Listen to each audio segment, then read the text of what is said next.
Civil अस्पताल की गड़बड़ियां अपनी चरम सीमा को पार कर रही है। इस प्रकार की कई घटनाएं सामने आई है।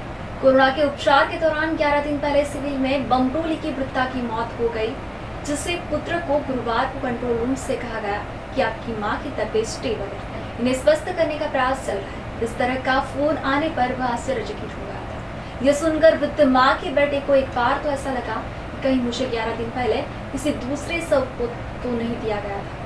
इस तरह का विचार आने पर उन्होंने सिविल अस्पताल में फिर से इस संबंध में फिर से जांच करने के लिए कहा गया, जिसके बाद तो अस्पताल से फोन नहीं आया। सिविल अस्पताल की गड़बड़ियां अपने चरम सीमा को पार कर गई। इस प्रकार की कई घटनाएं सामने आई है। कोरोना के उपचार के दौरान 11 दिन पहले सिविल में बमरोली की वृद्धा की मौत हो गई थी, जिसके पुत्र को गुरुवार को कंट्रोल रूम से कहा गया था कि आपकी मां की तबीयत स्टेबल है, उन्हें स्वस्थ करने का प्रयास चल रहा है। इसी तरह का फोन आने पर वह आश्चर्यचकित हो गए थे।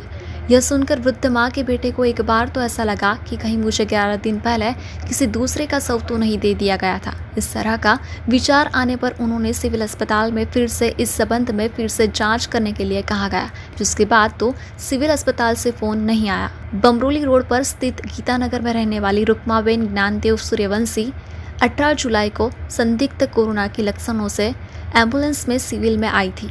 यहाँ उन्हें कोविड-19 अस्पताल के G19 वार्ड में भर्ती किया गया था।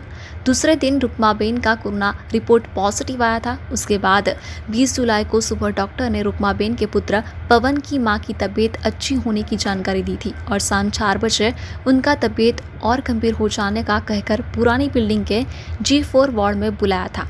यह रुक्माबेन की तबीयत गंभीर होने का कहकर उनके पास से कागजातों पर हस्ताक्षर करवा लिया था और थोड़े समय के बाद रुक्माबेन की मौत की जानकारी दी गई थी। पवन सूर्यवंशी ने कहा कि गुरुवार को मां रुक्माबेन की मौत को 11 दिन हुए हैं। इस दौरान सिविल के कंट्रोल रूम से एक व्यक्ति का फोन आया था।